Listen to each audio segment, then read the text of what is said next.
Welcome to Black Femme Fashion News. I'm your host, Shanice. In today's news, we have Nicki Minaj for ID Magazine, we have Solange for Apartamento, we have Clip for Paper Magazine, and then the CFDA Awards was this past Monday. So yes, Nicki Minaj has a new cover shoot out. She was on the cover of ID. She was kind of interviewed by JT of the City Girls. Like, they were having a conversation, but JT was asking her questions about her career and what she wants to do and stuff. This is like a new thing that's been happening a lot in like magazine reporting. So yeah, JT and Nicki Minaj talked for ID. Nicki ends up telling JT that she's been working on a press-on nails line, so that's coming. The 5th album is also coming. She said that she won't say when, but it's coming soon. She still loves acting and she's looking to do more of it. She tells JT that her rap style is influenced by Foxy Brown, and one of her idols is Lauryn Hill. The interview is free to read on ID's website. The link to the article will be in the description. I recommend you read it. Next, we have Clip for Paper Magazine. I had never heard of Clip before I saw this cover shoot, and baby, the cover shoot was enough reason for me to go and look and see and listen. Right? So the interview, this one, I think we're gonna see more stories like Clip's come out as, you know, Gen Zers start to go into adulthood and start becoming superstars in their own right. She is someone who coped through her trauma, through her isolation, worked through her emotions online, being in online communities, building community around herself. And that's how she got to this point where she ended up expressing and working through it through music. It's a really great interview. It will also be linked down in the description. Free to read on Paper Magazine's website. But this cover shoot, I don't want to talk about that, because this cover shoot, there has been a lot of talks within the fashion community, the online fashion community, about how the US magazines haven't been giving in the editorial, department on them cover shoots, on them like, it's been real boring.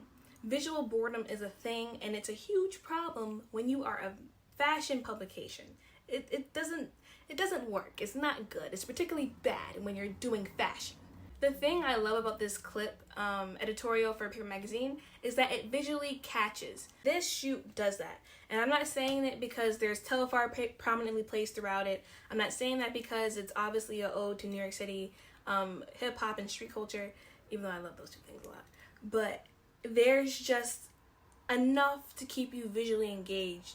Being visually bored of a magazine shoot, a magazine cover, is a problem. And it's a problem that us magazine lovers on the US side have been dealing with for far too long. So I love this. Thank you, Paper Magazine. Thank you. You're probably looking at me and wondering why we're talking about Apartamento on Apartamento on a fashion news channel. It's because Solange's interview, Look at Her Apartment, just dropped yesterday, and I like pretty beautiful things and it's Solange, so we're gonna do it. Okay, so boom, right? First of all, she is wearing the Miu Miu satin ballet flats.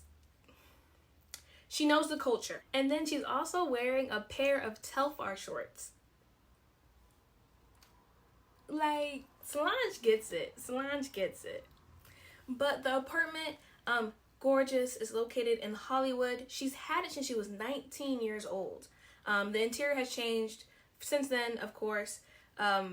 Everyone keeps going on and on about her velvet modular couch. The apartment is minimal, but it's not like, you know how some things are just so minimal that there's nothing going on in it, like it's to the point where it's like you're looking at a white piece of paper. It's not like that. It's not like that.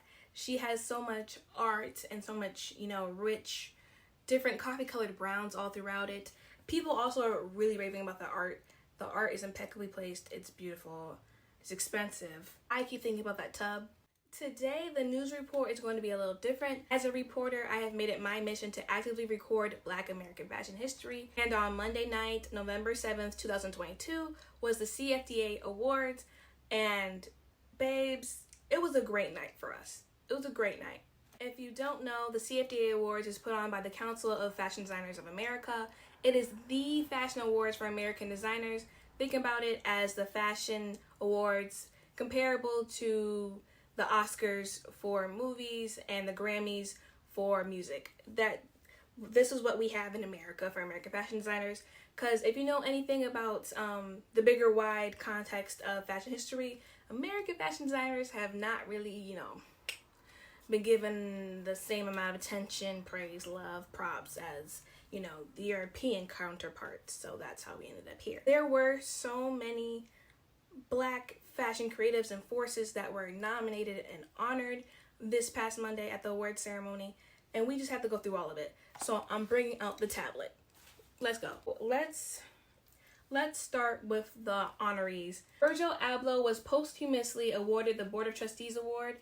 Virgil Abloh, founder of Off-White. He was the men's artistic director of Louis Vuitton. He is easily one of the most revered, the most popular fashion creatives, fashion designers of this era. Next, we have Jeffrey Banks. To celebrate the CFDA's 60th anniversary year, they added a one-time special anniversary award and awarded it to Jeffrey Banks, a longtime CFDA member and an influential menswear designer. Next, we have Lenny Kravitz, who was awarded the Fashion Icon Award. He joins the likes of Beyonce, Naomi Campbell, Pharrell Williams, Rihanna, and Zendaya in receiving this award.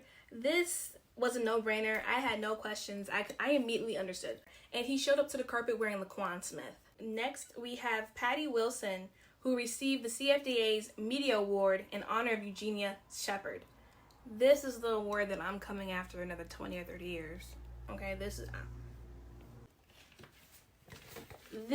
is Patty Wilson's work. This shoot with Doja Cat on the cover for Elle, June, July 2022. Her ability to storytell through clothing is what we so desperately need more of on these editorial shoots. And the last honoree we are going to talk about is La Roche. La Roche accepted the inaugural first ever stylist award. First ever. CFDA has never awarded this before. And the first one went to La Roche. It went to La Roche. La Roche went from owning a brick and mortar vintage shop to being one of the most acclaimed, most well-known, most visible fashion stylists in the industry, period. It's truly incredible. And then the image architect himself showed up to the white carpet wearing custom Oscar de la Renta. Jerry Lorenzo of Fear of God was nominated for American Menswear Designer of the Year. Fear of God, you have probably seen it before because Law styled Zendaya in it for Variety before. In 2020, Lorenzo told the New York Times that his approach to fashion is solution-based. Lauren Harwell Godfrey was nominated for American Emerging Designer of the Year, and this particular nomination excited me because she makes handcrafted fine jewelry that is ethically sourced. So this nomination put respect on jewelry's name in the fashion industry, because I feel like sometimes jewelry gets kind of dismissed, but everyone always knows the importance of it. People can acknowledge that sometimes you need to accessorize, but when they start talking about fashion, they only think about the garments, not necessarily like the jewelry, which I don't think is fair. And we have Christopher John Rogers being nominated for American Women's Designer of the Year. I would have gave it to him. I would have gave it to him. The way that people were so lit for CJR Day, which was the runway show for his collection 10, it became a whole event, a whole day. People were not playing on CJR Day. His designs, his use of color, pure light, pure delight. Laquan Smith was also nominated for American Women's Wear Designer of the Year.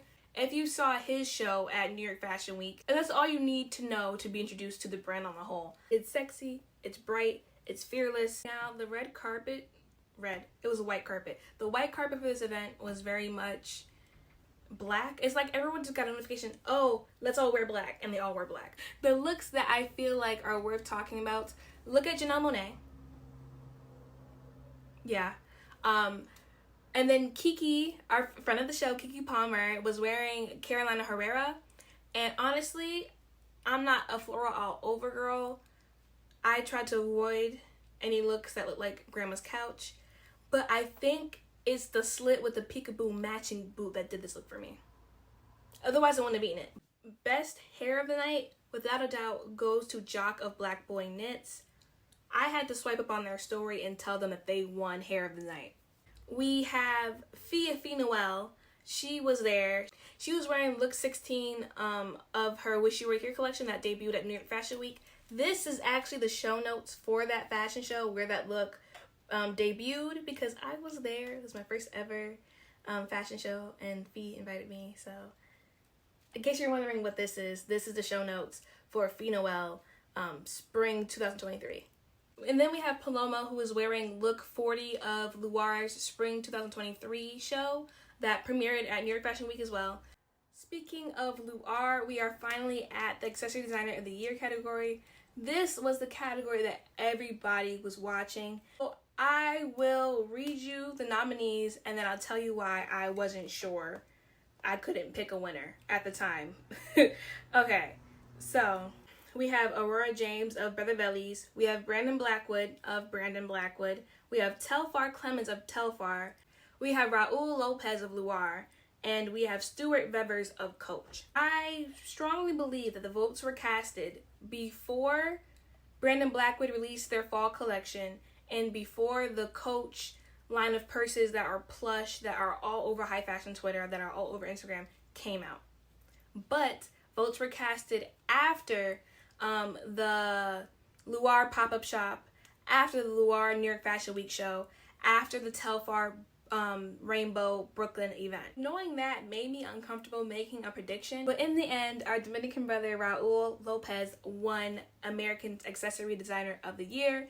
He's also wearing a look from his spring 2023 ready-to-wear fashion show he did at New York Fashion Week.